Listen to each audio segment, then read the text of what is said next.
Hey guys, welcome back to Leksha's Tutors. Myself, Muhammad Nisha. അപ്പോൾ നമ്മൾ ഇന്നത്തെ വീഡിയോയിൽ നമ്മൾ ഡിസ്കസ് ചെയ്യാൻ പോകുന്നത് മോസ്റ്റ് ഇമ്പോർട്ടൻ്റ് ആയിട്ടുള്ള ക്വസ്റ്റ്യൻ ആണ്. അതായത് നമ്മുടെ സെക്കൻഡ് ചാപ്റ്റർ ആയിട്ടുള്ള പ്രിൻസിപ്പിൾസ് ഓഫ് മാനേജ്മെന്റിൽ നമ്മൾ ഡിസ്കസ് ചെയ്യുന്ന ഹെൻറി ഫയോളിന്റെ 14 പ്രിൻസിപ്പിൾസ് ആണ് നമ്മൾ ഇന്നത്തെ ക്ലാസ്സിൽ ഡിസ്കസ് ചെയ്യാൻ വേണ്ടി പോകുന്നത്. ഓക്കെ, അപ്പൊ നമുക്ക് ഡീറ്റെയിൽ ആയിട്ട് നോക്കാം ഏതൊക്കെയാണ് ഹെൻറി ഫയോളിന്റെ 14 പ്രിൻസിപ്പിൾസ് എന്നുള്ളത്. ഓക്കെ, നമ്മൾ ഈ ഹെൻറി ഫയോളിന്റെ 14 പ്രിൻസിപ്പിളിനെ 2 ഭാഗങ്ങളാക്കിയിട്ടാണ് ഈ ഒരു സ്ലൈഡിൽ കൊടുത്തിട്ടുള്ളത്. നിങ്ങൾക്ക് ഒരു കോഡ് രീതിയിൽ അവിടെ കാണാൻ പറ്റും. ഇവിടെ കൊടുത്തിട്ടുണ്ട് DAT/UC/USSR/OIC എന്നുള്ളൊരു കോഡ് പോലെ കൊടുത്തിട്ടുണ്ട്.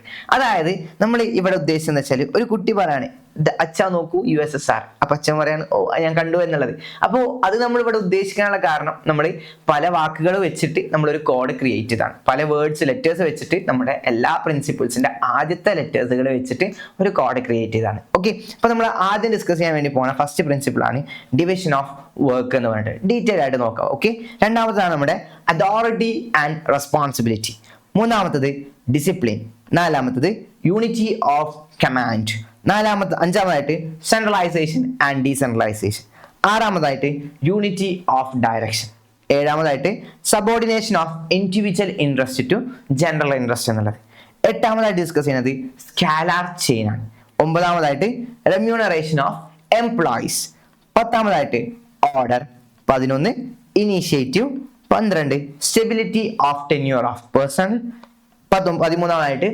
Equity, and the last one esprit the corps, union is strength എന്നുള്ളത്. ഓക്കെ, അപ്പൊ നമുക്ക് ഡീറ്റെയിൽ ആയിട്ട് നോക്കിയാലോ ഓരോ ടോപ്പിക്കുകളും എന്താണ് ഡിസ്കസ് ആണ് എന്നുള്ളത്.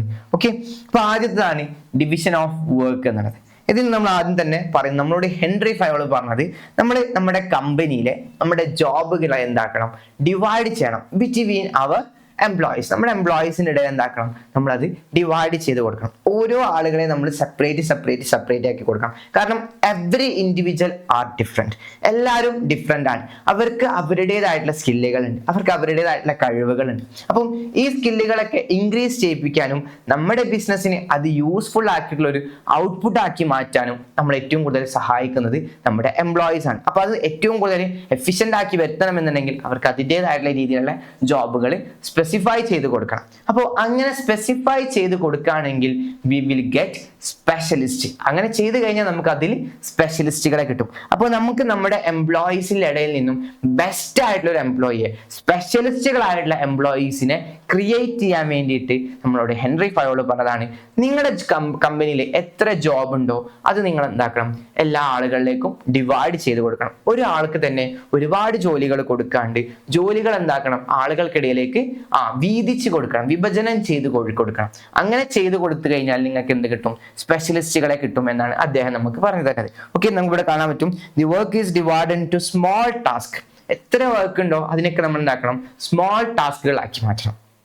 Okay, each job is assigned to trained specialist. എന്നിട്ട് ആ ജോബുകൾ എന്താക്കണം, സ്പെഷ്യലിസ്റ്റുകൾ നമ്മൾ ട്രെയിൻ ചെയ്തിട്ടുള്ള നമ്മുടെ എംപ്ലോയീസുകൾക്ക് കൊടുക്കണം.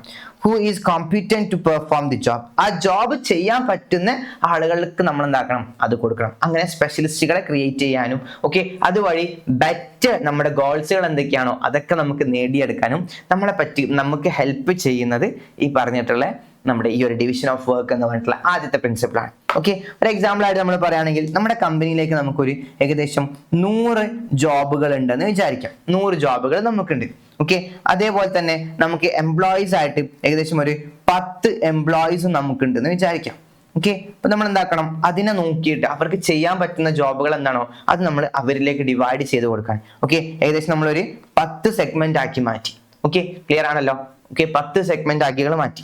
അപ്പോൾ നമുക്ക് ഏകദേശം ഒരാൾക്ക് ഒരു 10 ജോബ് ചെയ്യാൻ പറ്റും. അങ്ങനെയുള്ള രീതിയിലേക്ക് നമ്മൾ മാറ്റി.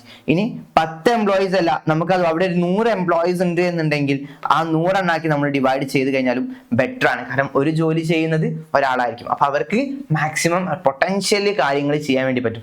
എത്ര ആളുകളുണ്ടോ, എത്ര വർക്ക് ഉണ്ടോ അത് ഒക്കെ ഈക്വലി ഡിവൈഡ് ചെയ്ത് കൊടുക്കുക എന്നുള്ളതാണ് ഇതുകൊണ്ട് ഉദ്ദേശിച്ചത്. ഇതുവഴി നമുക്ക് ഏറ്റവും ബെസ്റ്റ് ആയിട്ടുള്ള സ്പെഷ്യലിസ്റ്റുകളെ ക്രിയേറ്റ് ചെയ്യാൻ പറ്റുന്നതാണ് ഹെൻറി ഫയോൾ നമ്മളോട് പറയുന്നത്. ഓക്കെ, അപ്പൊ അതാണ് നമ്മുടെ ഡിവിഷൻ ഓഫ് വർക്ക് എന്ന് പറഞ്ഞിട്ടുള്ള ആദ്യത്തെ പ്രിൻസിപ്പിൾ.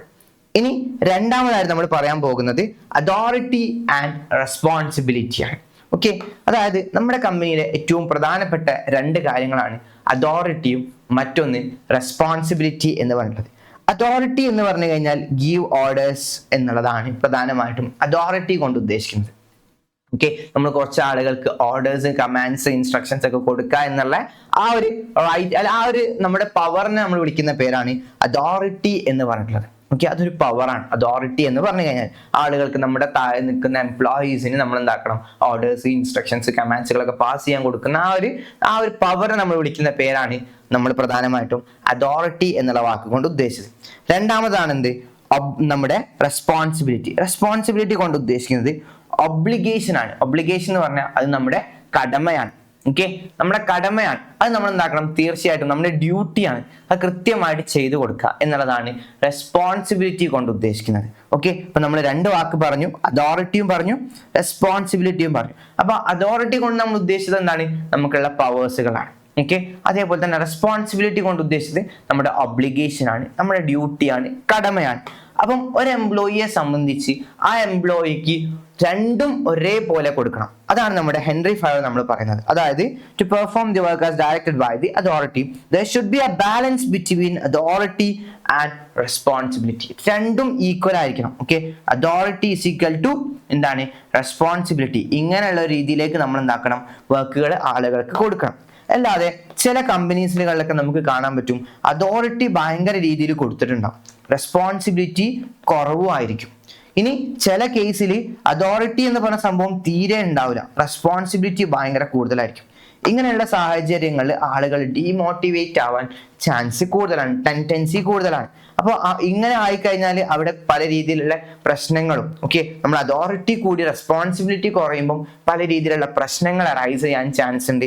അതേപോലെ തന്നെ അതോറിറ്റി കുറഞ്ഞ് റെസ്പോൺസിബിലിറ്റി കൂടി കഴിഞ്ഞാൽ അതിനനുസരിച്ചിട്ടുള്ള എംപ്ലോയീസിനെ ഡീമോട്ടിവേറ്റഡ് ആവാനും അവർ ഭയങ്കര ഹെക്റ്റിക് ആവാനും പ്രഷറൈസ്ഡ് ആവാനൊക്കെ ചാൻസ് കൂടുതലാണ്. അപ്പൊ അതൊക്കെ ഇല്ലാതിരിക്കണം എന്നുണ്ടെങ്കിൽ നമ്മളോട് പറഞ്ഞിട്ടത് ഹെൻറി ഫയർ എന്താ പറഞ്ഞത്, there should be a parity between authority and responsibility. ഒരു എംപ്ലോയിക്ക് നമ്മൾ കുറച്ച് അതോറിറ്റി കൊടുക്കാൻ, ഓക്കെ, ഒരു കാര്യം ചെയ്യാനുള്ള അതോറിറ്റി കൊടുക്കാൻ, പവേഴ്സുകൾ നമ്മൾ കൊടുക്കാൻ. എന്നാൽ ആ ആൾക്ക് എന്തും കൊടുക്കണം, ആ വർക്ക് കംപ്ലീറ്റ് ചെയ്യാനുള്ള എല്ലാവിധ റെസ്പോൺസിബിലിറ്റി കൊടുക്കുകയാണെങ്കിൽ എല്ലാവിധ അതോറിറ്റിയും കൊടുക്കണം. ഒരാൾക്ക് നമ്മളൊരു വർക്ക് കൊടുത്ത് ഈ വർക്ക് നിങ്ങൾ ഒരു 10 ദിവസം കൊണ്ട് കംപ്ലീറ്റ് ആക്കി തരൂ എന്ന് പറഞ്ഞ് നമ്മൾ കൊടുക്കുമ്പോൾ ആ വർക്ക് കംപ്ലീറ്റ് ആക്കാനുള്ള എല്ലാവിധ റെസ്പോൺസിബിലിറ്റി ആ പേഴ്സൺ ഉണ്ട്. അപ്പൊ ആ റെസ്പോൺസിബിലിറ്റി ആയതുകൊണ്ട് തന്നെ ആ വർക്ക് കറക്റ്റ് ആയിട്ട് ചെയ്യാൻ വേണ്ടിയിട്ടുള്ള അതോറിറ്റിയും ആ ആൾക്ക് കൊടുക്കണം. ഓക്കെ, അപ്പോഴേ ആ വർക്കിൽ ഒരു ബാലൻസ് വരുള്ളൂ, ആ വർക്കിൽ ഒരു സാറ്റിസ്ഫാക്ഷൻ വരുള്ളൂ, ആ വർക്കിൽ ഒരു പ്രോപ്പർ ആയിട്ടുള്ള ഒരു റിസൾട്ടും ഉണ്ടാവുള്ളൂ. ഓക്കെ, അപ്പം അതുകൊണ്ട് ഓരോ എംപ്ലോയീസിനും അതോറിറ്റി കൊടുക്കുമ്പോൾ അതിനോടൊപ്പം എന്തും കൊടുക്കണം, റെസ്പോൺസിബിലിറ്റിയും കൂടി കൊടുക്കണം എന്നാണ് നമ്മളോട് ഹെൻറി ഫയോൾ പറഞ്ഞിട്ടുള്ളത്. ക്ലിയർ ആണോ? ഇതാണ് എന്ത് നമ്മുടെ രണ്ടാമത്തെ ടോപ്പിക്, അതോറിറ്റി ആൻഡ് റെസ്പോൺസിബിലിറ്റി. രണ്ടാമത്തെ പ്രിൻസിപ്പിൾ നമ്മൾ ഡിസ്കസ് ചെയ്യുന്നത്. ഇനി മൂന്നാമത്തെ പ്രിൻസിപ്പിൾ ആണ് ഡിസിപ്ലിൻ എന്ന് പറഞ്ഞിട്ടുള്ളത്. ഓക്കെ, മൂന്നാമത്തെ പ്രിൻസിപ്പിൾ ഡിസിപ്ലിൻ. അപ്പൊ നമ്മൾ ഫസ്റ്റ് പറഞ്ഞ ഡിവിഷൻ ഓഫ് വർക്കിലെ ഡി ആയിരുന്നു, രണ്ടാമത്തത് അതോറിറ്റി ആൻഡ് റെസ്പോൺസിബിലിറ്റിയിലെ എ ആണ്, മൂന്നാമത് നമ്മൾ ഡിസ്കസ് ചെയ്യുന്നത് അടുത്ത ഡിസിപ്ലിനിലെ ഡി ആണ്. അപ്പൊ ഡാഡ് എന്നുള്ള വാക്ക് കംപ്ലീറ്റ് ആവും. ഓക്കെ, അപ്പൊ നമുക്ക് എന്താ ഡിസിപ്ലിൻ എന്ന് ചോദിച്ചാൽ നമുക്ക് സിമ്പിൾ ആയിട്ട് പറയാം, ഡിസിപ്ലിൻ എന്ന് പറഞ്ഞാൽ ഒബീഡിയൻസ് ആണ്. മലയാളത്തിൽ പറയുകയാണെങ്കിൽ അനുസരണയാണ്. അല്ലേ, നമുക്ക് ഏറ്റവും കൂടുതൽ വേണ്ടിയ ഒരു കാര്യമാണ് ഒരു ഓർഗനൈസേഷനിലേക്ക് നമ്മൾ കടക്കുമ്പോൾ അവിടെ ഏറ്റവും കൂടുതൽ വേണ്ടിയത് അവിടുത്തെ എംപ്ലോയീസിൻ്റെ ഇടയിൽ ഡിസിപ്ലിനാണ്, അതായത് ഒബീഡിയൻസ് ആണ്. പറഞ്ഞ കാര്യങ്ങൾ പ്രോപ്പറായിട്ട് ചെയ്യുക, അതേപോലെ തന്നെ കറക്റ്റായിട്ട് കാര്യങ്ങൾ മുന്നോട്ട് വഹിക്കുക. അപ്പോഴേ ഒരു ഓർഗനൈസേഷനിൽ ഒരു പ്രത്യേക പ്രോപ്പർ ഫങ്ഷനിങ് ഉണ്ടാവുള്ളൂ. അല്ലേ, അതല്ല അവിടെ ഒരു രീതിയിലുള്ള ഡിസിപ്ലിനും ഇല്ല, ഒരു രീതിയിൽ അനുസരിച്ച് ആളുകൾ തോന്നുന്ന സമയത്ത് വരുന്നു, തോന്നുന്ന സമയത്ത് ഇറങ്ങി പോകുന്നു. അതേപോലെ തന്നെ അവർക്ക് ഇഷ്ടപ്പെട്ട രീതിയിൽ അവർ വർക്ക് ചെയ്യുന്നു, നമ്മൾ അസൈൻ ചെയ്ത വർക്കുകളൊന്നല്ല ചെയ്യുന്നത്. അങ്ങനെയൊക്കെ ആകുമ്പോൾ നമുക്ക് കമ്പനിക്ക് റിസൾട്ട് ഉണ്ടാവും ഇല്ല, കമ്പനിക്ക് റിസൾട്ടോ കാര്യങ്ങളോ ഉണ്ടാവില്ല. കമ്പനിക്ക് റിസൾട്ടും കമ്പനിക്ക് ഗ്രോത്തും വേണമെന്നുണ്ടെങ്കിൽ അവിടെ എന്തുണ്ടാവണം, ഒരു ഒബീഡിയൻസ്, ആളുകൾക്കിടയിൽ ഒരു ഒബീഡിയൻസ്, അനുസരണ ഉണ്ടാവണം, കാര്യങ്ങളോടുള്ള ഒരു അനുസരണ ഉണ്ടാവണം. അതുവഴി എന്താവും, കമ്പനിക്ക് ഗ്രോത്ത് ഉണ്ടാവും. ഈ ഒരു സംഭവത്തെ നമ്മൾ വിളിച്ച പേരാണ് എന്ത്, ഡിസിപ്ലിൻ എന്ന് പറയുന്നത്. സോ നമ്മളോട് ഹെൻറി ഫയോൾ എന്ന് പറഞ്ഞ അദ്ദേഹം നമ്മളോട് പറയാണെന്ത്, കമ്പനിയിൽ നിങ്ങൾ എന്ത് വെക്കണം, ഡിസിപ്ലിൻ എന്ന് പറഞ്ഞ പ്രിൻസിപ്പിൾസ് കൂടി വെക്കണം. ഓക്കെ, അത് വെച്ച് കഴിഞ്ഞാൽ കമ്പനിയിൽ കംപ്ലീറ്റ് ആയിട്ട് എന്താവും, അവരുടെ കൺട്രോളിലേക്ക് വരും, കൺട്രോൾ സിസ്റ്റം വരും. അതുവഴി എന്താവും, എല്ലാ കാര്യങ്ങളിലും പ്രോപ്പർ ഫങ്ഷനിങ്ങും വരുന്നു. അപ്പം ഇത് നമ്മളെ എന്തിനെ ഹെൽപ്പ് ചെയ്യും, കമ്പനിയിലെ പ്രോപ്പർ ഫങ്ഷനിങ്ങിനെ ഹെൽപ്പ് ചെയ്യുന്ന ഒരു പ്രിൻസിപ്പിളാണ് നമ്മുടെ ഡിസിപ്ലിൻ എന്ന് പറയുന്നത്. ക്ലിയർ ആണെന്ന് വിചാരിക്കുന്നു. ഇനി നാലാമത് നമ്മൾ ഡിസ്കസ് ചെയ്യാൻ പോകുന്നത് യു ആണ് അല്ലെ. ഡാഡ് യു എന്ന് പറഞ്ഞിട്ടുള്ള ഭാഗത്തിലേക്കാണ് കടക്കുന്നത്. യു എന്താ നമ്മൾ ഉദ്ദേശിച്ചത്? യൂണിറ്റി ഓഫ് കമാൻഡ് ആണ് നമ്മൾ യു കൊണ്ട് ഉദ്ദേശിക്കുന്നത്. ക്ലിയർ ആണല്ലോ. യൂണിറ്റി ഓഫ് കമാൻഡ് ആണ് യു കൊണ്ട് നമ്മൾ ഉദ്ദേശിക്കുന്നത്. ഓക്കെ, എന്താണ് യൂണിറ്റി ഓഫ് കമാൻഡ് എന്ന് ചോദിച്ചാൽ ഈ പ്രിൻസിപ്പിൾ പ്രധാനമായിട്ട് എന്താ പറയുന്നത്? Unity of command say that there should be one boss for every individual employee. ഒരു ഇൻഡിവിജ്വൽ എംപ്ലോയിക്ക് ഒരു ബോസ് ആയിരിക്കണം. ഓക്കെ, കാരണം എന്താന്ന് വെച്ച് കഴിഞ്ഞാൽ നമുക്ക് കൺഫ്യൂഷൻസ് ഭയങ്കര രീതിയിൽ കൂടാൻ ചാൻസ് ആണ്. ഒന്നിൽ കൂടുതൽ സൂപ്പർവൈസേഴ്സ്, ഒന്നിൽ കൂടുതലായിട്ട് നമ്മൾ ആരെങ്കിലും നമ്മളെ കൺട്രോൾ ചെയ്യാനുണ്ട് എന്നുണ്ടെങ്കിൽ അവർ പറയുന്ന എല്ലാ വർക്കുകളും നമ്മൾ ചെയ്യുമ്പം നമുക്ക് പ്രോപ്പറായിട്ട് ടൈമിങ്ങിന് കാര്യങ്ങൾ ചെയ്യാതായി പോകും. അതേപോലെ തന്നെ നമ്മൾ കറക്റ്റ് പ്രോപ്പർലി നമ്മുടെ വർക്ക് കംപ്ലീറ്റ് ആവാണ്ട് വരും. ഓക്കെ, അതേപോലെ തന്നെ ക്വാളിറ്റിയെ എഫക്റ്റ് ചെയ്യും. ഈ പ്രശ്നങ്ങളൊക്കെ അറൈസ് ചെയ്യാൻ ചാൻസ് കൂടുതലാണ്. അത് കാരണം കൊണ്ട് നമ്മളോട് ഹെൻറി ഫയോള് പറയാണ്, നിങ്ങളുടെ ഒരു എംപ്ലോയിക്ക് ഒരു ബോസിനെ കൊടുക്കാം. ഓക്കെ, ഒരു ബോസിനെ കൊടുക്കുക. അതാണ് ഇവിടെ only one boss for every individual employee. ഓരോ ഇൻഡിവിജ്വൽ എംപ്ലോയിക്കും ഓരോരോ ബോസിനെ കൊടുക്കുക. ഒരുപാട് ബോസുകൾ ഉണ്ടാകുമ്പോൾ പല പ്രശ്നങ്ങൾ അറൈസ് ചെയ്യും. ഓക്കെ, ക്ലിയർ ആണോ? ഓക്കെ, ആ വഴി അത് each should receive orders from and be responsible only one superior. ആ സുപ്പീരിയറിൽ നിന്ന് മാത്രം നിങ്ങൾ ഓർഡേഴ്സ് കമാൻഡ്സുകളൊക്കെ സ്വീകരിക്കാം. അതുവഴി നിങ്ങൾ അവരോട് തന്നെ നിങ്ങൾ എന്താക്കുക? റെസ്പോൺസിബിൾ ആവുക. ഒന്നിൽ കൂടുതൽ ഉണ്ടെങ്കിൽ ഭയങ്കര പ്രശ്നങ്ങൾ, കോംപ്ലിക്കേഷൻസ് ഒക്കെ വരും അല്ലെ. ഈ ഒരു സംഭവം നിങ്ങൾക്ക് ഓർമ്മ ഉണ്ടാവല്ലോ. നമ്മുടെ പഴയ ഒരു സിനിമ ആണ് കിലുക്കും എന്ന് പറഞ്ഞ സിനിമ ആണ് അല്ലെ. ഇതിൽ നമ്മുടെ ഇന്നസെന്റ് ഏട്ടന് ഒരുപാട് ആളുകൾ പല വർക്കുകൾ എന്താക്കും, അദ്ദേഹത്തിനോട് പറയും അത് ചെയ്തോ ഇത് ചെയ്തോ എന്ന് ഇങ്ങനെ ചോദിക്കുന്ന ഒരു സീൻ നമ്മൾ ആ സിനിമയിൽ കണ്ടിട്ടുണ്ടാവും അല്ലെ. ലാസ്റ്റ് അദ്ദേഹം എന്താവും?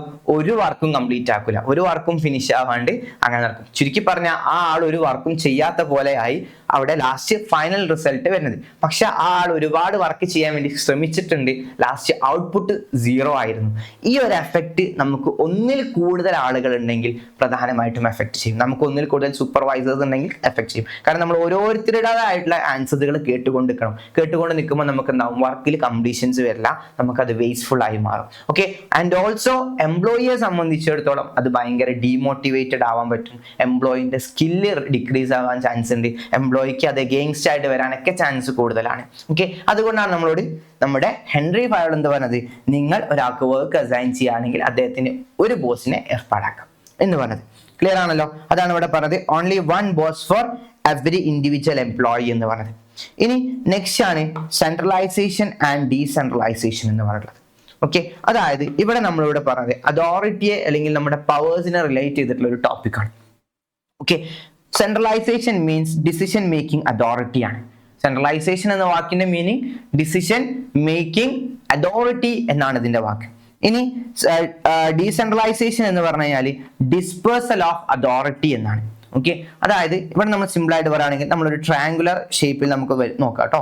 നമുക്ക് 3 ലെവൽസ് ഓഫ് മാനേജ്മെന്റ് ഉണ്ടല്ലോ. ഓക്കെ, നമുക്ക് ടോപ്പ് ലെവൽ ഉണ്ട്, മിഡിൽ ലെവൽ ഉണ്ട്, പിന്നെന്താ ലോവർ ലെവൽ ഉണ്ട് അല്ലേ. അപ്പം ഇവിടെ നമ്മൾ പ്രധാനമായിട്ട് ചെയ്യുന്ന കാര്യം എന്ന് വെച്ചാൽ സെൻട്രലൈസേഷൻ സിസ്റ്റം ആണെന്നുണ്ടെങ്കിൽ ഈ മുകളിൽ നിന്ന് നമുക്ക് താഴോട്ടേക്ക് എന്താക്കും? ഡിസിഷൻസ്, കമാൻഡ്സ്, ഓർഡേഴ്സ്, ഇൻസ്ട്രക്ഷൻസ് കാര്യങ്ങളൊക്കെ അങ്ങനെ വന്നുകൊണ്ടിരിക്കും. അതനുസരിച്ച് നമ്മൾ കാര്യങ്ങൾ എന്താക്കും? റെഗുലർലി ചെയ്യും. അപ്പം കോൺസെൻട്രേഷൻ ഓഫ് പവർ എവിടെയാണ്? നമുക്ക് വൺ സൈഡിലേക്കാണ് പോകുന്നത്. ഓക്കെ, ഇങ്ങനെ വൺ സൈഡിലേക്ക് കോൺസെൻട്രേഷൻ ഓഫ് പവർ പോവുകയാണ്. ഡിസിഷൻ മേക്കിംഗ് അതോറിറ്റി മൊത്തം ആ ഒരു അപ്പർ സൈഡിലേക്ക് മാത്രം മൂവ്മെന്റ് നടത്തുകയാണെങ്കിൽ അതിനെ നമുക്ക് വിളിക്കുന്ന പേരാണ് എന്ത്? ഇസ് കോൾഡ് ആസ് സെൻട്രലൈസേഷൻ എന്ന് പറഞ്ഞിട്ടുള്ളത്.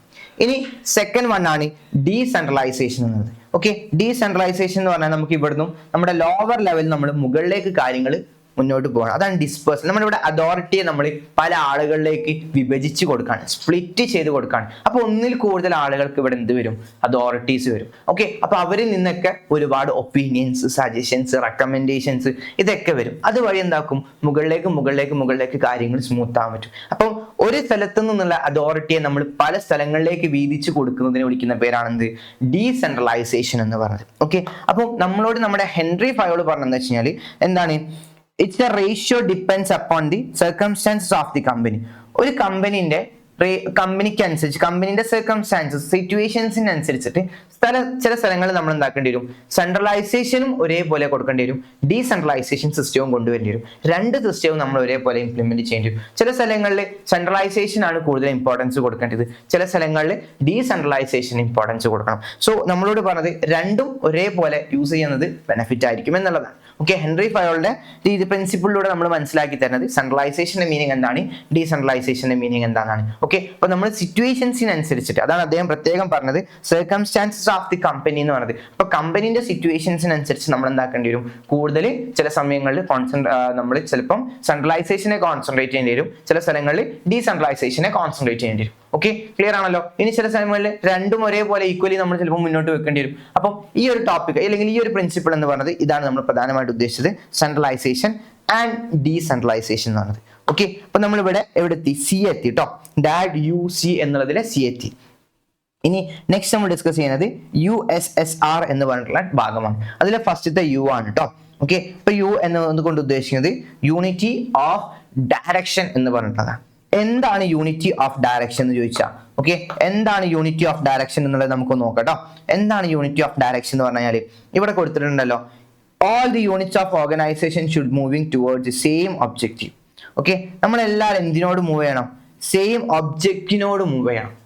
ക്ലിയർ, എല്ലാ ആക്ടിവിറ്റീസും ഓർഗനൈസേഷനിലെ എല്ലാ ആക്ടിവിറ്റീസും സെയിം ഒബ്ജക്റ്റിനോട് മൂവ് ചെയ്യണം. Each group of activities having the same objective. Okay, അപ്പൊ നമ്മുടെ കമ്പനിയിൽ നമുക്ക് ഒരുപാട് ഗ്രൂപ്പുകൾ ഉണ്ടാവും അല്ലെ, പല ഡിപ്പാർട്ട്മെന്റ്സും കാര്യങ്ങളൊക്കെ ഉണ്ടാവും. അപ്പോൾ എല്ലാ ആളുകളും ഡിപ്പാർട്ട്മെന്റൽ വൈസിൽ ചിലപ്പം ഓരോരുത്തർക്കും ഓരോ ഒബ്ജക്റ്റീവ്സ് ആയിരിക്കും ഉണ്ടാവുക. കമ്പനി വൈസിൽ നോക്കുമ്പോൾ എല്ലാവർക്കും ഒരേ ഒബ്ജക്റ്റീവ് വൈസ് ഉണ്ടാകും. അപ്പോൾ എങ്ങനെയായാലും എത്ര ആളുകൾ ഒരു ഗ്രൂപ്പിലുണ്ടോ അവർക്കൊക്കെ ഒരേ ഒബ്ജക്റ്റീവ്സ് ആയിരിക്കണം. അതാണ് നെക്സ്റ്റ് നമ്മൾ പറഞ്ഞത്, must have one head and one plan. ഒരു ഹെഡും ഒരു പ്ലാനും. അതായത് നമുക്ക് ഒരുപാട് ഹെഡുകൾ ഉണ്ടാകുമ്പോൾ നേരത്തെ പറഞ്ഞ പോലെ തന്നെയുള്ള കൺഫ്യൂഷൻസ് ഉണ്ടാവും. അതില്ലാതിരിക്കാൻ വേണ്ടിയിട്ട് ഒരു ഗ്രൂപ്പിന് ഒരു ഹെഡും അതേപോലെ തന്നെ ആ ഗ്രൂപ്പിന് ഒരു പ്ലാനും ഇംപ്ലിമെന്റ് ചെയ്യാം. ക്ലിയർ ആണല്ലോ. അപ്പൊ നമുക്ക് ഒരു ഹെഡ് ആയി കഴിഞ്ഞു കഴിഞ്ഞാൽ ആ ഗ്രൂപ്പിലെ മെമ്പേഴ്സിനെ മൊത്തം കൺട്രോൾ ചെയ്യുന്നത് ആരാണ്, ആ ഹെഡ് ആയിരിക്കും. അപ്പോൾ പ്രോപ്പറായിട്ട് നമുക്ക് കാര്യങ്ങൾ മുന്നോട്ട് നിർവഹിക്കാൻ വേണ്ടി പറ്റും. ക്ലിയർ ആണല്ലോ. ഓക്കെ, അപ്പൊ ഈ ഹെഡിന്റെ കൺട്രോളിൽ ബാക്കിയുള്ള ആൾക്കാരൊക്കെ ഉണ്ടാവും വരും. അതേപോലെ തന്നെ ഈ ഹെഡിന്റെ ഒരു പ്ലാന് പ്രകാരം നമുക്ക് കാര്യങ്ങൾ എന്താക്കാൻ പറ്റും, ആ പ്ലാൻ അനുസരിച്ചിട്ട് കാര്യങ്ങൾ മുന്നോട്ട് ചെയ്യാനും പറ്റും. ക്ലിയർ. അപ്പം ഈ ഒരു പ്ലാൻ കഴിയാണ്ട് നമ്മൾ രണ്ടാമത്തെ പ്ലാൻ ഇംപ്ലിമെന്റ് ചെയ്യുന്ന സമയത്ത് ചില കൺഫ്യൂഷൻസുകൾ ഈ എംപ്ലോയീസിന്റെ ഇടയിൽ ഉണ്ടാവും. അപ്പൊ അതൊന്നും ഇല്ലാതിരിക്കാൻ വേണ്ടി നമ്മളോട് ഹെൻറി ഫയോളി ആദ്യമേ പറഞ്ഞതാണെന്ത്, നിങ്ങൾ എന്ത് ചെയ്യണം, ഒരു കമ്പനിയിൽ ഒരു ഹെഡും അതേപോലെ തന്നെ ഒരു പ്ലാൻ എന്നുള്ള പ്രൊസീജിയർ സ്വീകരിക്കണം. അങ്ങനെ സ്വീകരിച്ചു കഴിഞ്ഞാൽ അത് കൂടുതലായിട്ടും ആ പ്ലാനിന് കൂടുതലായിട്ടും ഇനി അടിപൊളിയായിട്ട് ചെയ്യാനും അതുവഴി ബെറ്റർ റിസൾട്ടുകൾ ഉണ്ടാക്കാനും വേണ്ടി സഹായിക്കും. ഓക്കെ, അപ്പം ഇങ്ങനെയുള്ള ഒരു പ്രിൻസിപ്പിളാണ് നമ്മൾ, അല്ലെങ്കിൽ ഈ ഒരു കോൺസെപ്റ്റാണ് നമ്മൾ യൂണിറ്റി ഓഫ് ഡയറക്ഷൻ കൊണ്ട് ഉദ്ദേശിച്ചിട്ടുള്ളത്. ക്ലിയർ. അപ്പൊ ആദ്യം നമ്മൾ ഡിസ്കസ് ചെയ്തിട്ടുള്ളത് യൂണിറ്റി ഓഫ് കമാൻഡ് ആയിരുന്നു. അവിടെ നമുക്ക് വൺ ഹെഡ് ആണ് നമ്മൾ പറഞ്ഞിട്ടുള്ളത്, വൺ ബോസ് ആണ് പറഞ്ഞിട്ടുള്ളത്. എത്ര സബോർഡിനേറ്റ്സ് ഉണ്ടെങ്കിലും അവർക്ക് എന്താണ്, ഓരോ ഇൻഡിവിജ്വൽസിനും ഓരോ സുപ്പീരിയേഴ്സ് എന്നുള്ള രീതിയിലാണ് പറഞ്ഞത്.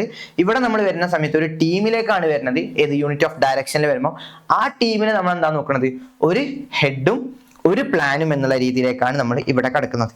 അതാണ് നമ്മുടെ അടുത്ത യൂണിറ്റി ഓഫ് ഡയറക്ഷൻ കൊണ്ട് ഉദ്ദേശിച്ചത് കേട്ടോ. ക്ലിയർ ആണല്ലോ. ഇനി നെക്സ്റ്റ് നമ്മൾ പറയാൻ പോകുന്നത് നമ്മുടെ ഏഴാമത്തെ ടോപ്പിക്കാണ്, ഏഴാമത്തെ പ്രിൻസിപ്പിൾ ആണ്. അതാണ് നമ്മുടെ എസ് കൊണ്ട് ഉദ്ദേശിക്കുന്നത് കേട്ടോ. That means subordination of individual interest to general interest എന്ന് പറഞ്ഞിട്ടുള്ളത്. നമ്മളൊരു കമ്പനിയിലേക്ക് വരുന്ന സമയത്ത് നമുക്ക് ഒരുപാട് ഇൻട്രസ്റ്റുകൾ ഉണ്ടാവും അല്ലെ. ഓക്കെ, നമ്മളൊരു കമ്പനിയിലേക്ക് ജോയിൻ ചെയ്യുന്ന സമയത്ത് നമുക്ക് ഒരുപാട് ഇൻട്രസ്റ്റ് ഉണ്ടാവും. പേഴ്സണൽ ഇൻട്രസ്റ്റുകളായിട്ട് ഒരുപാട് ഉണ്ടാവും അല്ലെ. എന്തൊക്കെയാ പറയാം, പേഴ്സണൽ ഇൻട്രസ്റ്റുകളായിട്ട് നമുക്ക് വേണമെങ്കിൽ ഫസ്റ്റ് വൺ നമുക്ക് പറയാം, ഫിനാൻഷ്യൽ ഇൻട്രസ്റ്റിന് വേണ്ടിയിട്ടായിരിക്കും ആളുകൾ വരുന്നത്. ഫിനാൻഷ്യൽ ബെനിഫിറ്റിന് വേണ്ടി ആളുകൾ എന്താക്കും, ആളുകൾ കമ്പനിയിൽ ജോയിൻ ചെയ്യും. ചില ആളുകൾക്ക് അവരുടെ സ്കില്ല് ഇൻക്രീസ് ചെയ്യിപ്പിക്കണം എന്നുള്ള രീതിയിലായിരിക്കും അവർ വരുന്നത്, കമ്പനിയിലേക്ക് ജോയിൻ ചെയ്യുന്നത്. ചില ആളുകൾക്ക് കമ്മ്യൂണിക്കേഷൻ സിസ്റ്റം അല്ലെങ്കിൽ ഒരു നെറ്റ്വർക്ക് കൂടുതൽ ഒരു പ്രോപ്പർ ആയിട്ടുള്ള ഒരു നെറ്റ്വർക്ക് ബിൽഡ് ചെയ്യണം എന്നുള്ള ലക്ഷ്യത്തോട് കൂടിയിട്ട് ചില ആളുകൾ എന്താക്കും, വരും അല്ലെ. കുറച്ച് കൂടുതൽ നെറ്റ്വർക്ക് സിസ്റ്റം ബിൽഡ് ചെയ്യണം എന്നുള്ള രീതിയിലൊക്കെ ആളുകൾ കമ്പനിയിലേക്ക് ജോയിൻ. അപ്പോൾ ഓരോ ആളുകൾക്കും ഓരോരോ ലക്ഷ്യങ്ങളായിരിക്കും കമ്പനിയിലേക്ക് ജോയിൻ ചെയ്യുമ്പോൾ അല്ലെ. ഒരുപാട് ലക്ഷ്യങ്ങളായിട്ടായിരിക്കും ഓരോ ഇൻഡിവിജ്വൽസും കമ്പനിയിലേക്ക് ജോയിൻ ചെയ്യുന്നത്. ഈ ഒരു ടോട്ടൽ സംഭവത്തെ നമ്മൾ വിളിച്ച പേരാണ് എന്ത്, ഇവിടെ നമ്മൾ ഈ ഒരു വാക്കുകൊണ്ട് പറഞ്ഞത് ഇൻഡിവിജ്വൽ ഇൻട്രസ്റ്റ് എന്നുള്ള വാക്കുകൊണ്ട് പറഞ്ഞത്. ഓക്കെ, ഇനി രണ്ടാമത് നമ്മൾ പറഞ്ഞത് ജനറൽ ഇൻട്രസ്റ്റ് എന്ന് പറഞ്ഞാൽ, ജനറൽ ഇൻട്രസ്റ്റ് എന്ന് പറഞ്ഞാൽ നമ്മളുടെ കമ്പനിയാണ് നമ്മളിവിടെ ഓർമ്മിപ്പിക്കുന്നത്. ജനറൽ എന്ന് പറയുമ്പോൾ കമ്പനിയാണ്. കമ്പനിക്ക് പ്രധാനമായിട്ടുള്ള ഇൻട്രസ്റ്റുകൾ എന്തൊക്കെയാണ് ഉണ്ടാവുക? നമ്മൾ ഏറ്റവും കൂടുതൽ നമുക്ക് അറിയാവുന്ന കാര്യമാണ്. ഒന്നെന്താ, പ്രോഫിറ്റ് മേക്കിംഗ് ആയിരിക്കും കമ്പനിയുടെ പ്രധാനപ്പെട്ട ലക്ഷ്യം. രണ്ടാമത്തത് സർവൈവൽ ആയിരിക്കും അല്ലെ, നിലനിൽപ്പായിരിക്കും രണ്ടാമത്തത്. ഓക്കെ, ക്ലിയർ ആണല്ലോ. പ്രോഫിറ്റ് ആണ്, അതേപോലെ തന്നെ സർവൈവൽ ആണ്. ഓക്കെ, ഇങ്ങനത്തെ കാര്യങ്ങളൊക്കെ ആയിരിക്കും കമ്പനിയെ സംബന്ധിച്ചിടത്തോളം പ്രധാനമായിട്ടും ഒബ്ജക്റ്റീവ്സ് ആയിട്ട് വെക്കുന്നത്. അപ്പോൾ നമ്മളോട് ഹെൻറി ഫയോള് പറയാണ്, ഒരാൾ കമ്പനിയിലേക്ക് വരുമ്പോൾ നമ്മൾ അവിടെ എന്തിന് കൂടുതൽ പ്രാധാന്യം കൊടുക്കണം? ഇൻഡിവിജ്വൽ ഇൻട്രസ്റ്റിനേക്കാൾ കൂടുതൽ നമ്മൾ എന്തിനു കൊടുക്കണം? നമ്മുടെ ജനറൽ ഇൻട്രസ്റ്റിന് നമ്മൾ കൂടുതൽ പ്രാധാന്യം കൊടുക്കണം. ഇൻഡിവിജ്വൽ ഇൻട്രസ്റ്റ് അവിടെ നിൽക്കട്ടെ, നമ്മൾ ആദ്യം എന്തിനാ പ്രാധാന്യം കൊടുക്കേണ്ടത്? ജനറൽ ഇൻട്രസ്റ്റിന് പ്രാധാന്യം കൊടുക്കണം. ജനറൽ ഇൻട്രസ്റ്റ് വഴി നമുക്ക് എന്താണ്? ഇൻഡിവിജ്വൽ ഇൻട്രസ്റ്റിൽ ഗ്രോത്ത് ഉണ്ടാവും. ഓക്കെ, അപ്പൊ നമ്മൾ ആദ്യം കമ്പനിക്കുള്ള ഗ്രോത്തിന് വേണ്ടി ശ്രമിക്കുക, അതുവഴി എന്താവും? ഓരോ എംപ്ലോയീസിന്റെ ഗ്രോത്തുകൾ ഇൻക്രീസ് ചെയ്യിപ്പിക്കും. ഓക്കെ, അതാണ് ഇവിടെ പറഞ്ഞത്. Every worker and company has it's on objective അല്ലെ. ഞാൻ ഇവിടെ പറഞ്ഞ പോലെ ലിസ്റ്റ് ഔട്ട് ചെയ്ത പോലെ തന്നെ ഓരോരുത്തർക്കും എന്തുണ്ടാവും? അവരുടേതായിട്ടുള്ള ലക്ഷ്യങ്ങളായിട്ടായിരിക്കും കമ്പനിയിലേക്ക് വരാം. The interest of an organisation should take prior over the interest of any one individual employee. ഓരോ വ്യക്തികളുടെ താല്പര്യത്തിനേക്കാൾ കൂടുതൽ നമ്മൾ എന്തിനാ പ്രാധാന്യം കൊടുക്കുന്നത്? കമ്പനിയുടെ താല്പര്യത്തിനാണ് പ്രാധാന്യം കൊടുക്കുന്നത്. കമ്പനിയുടെ താല്പര്യത്തിന് പ്രാധാന്യം കൊടുക്കുമ്പോൾ കമ്പനിക്ക് എന്ത് വരും?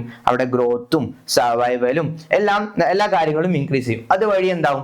ഓരോ ഇൻഡിവിജ്വൽസിന്റെ താല്പര്യങ്ങൾക്കും കൂടുതൽ പ്രാധാന്യം കൊടുക്കാൻ വേണ്ടി പറ്റും. ക്ലിയർ ആണല്ലോ. അപ്പൊ ഇതാണ് നമ്മുടെ subordination of individual interest to general interest എന്ന് പറഞ്ഞിട്ടുള്ള ഭാഗത്ത് നമ്മൾ ഡിസ്കസ് ചെയ്യുന്നത്.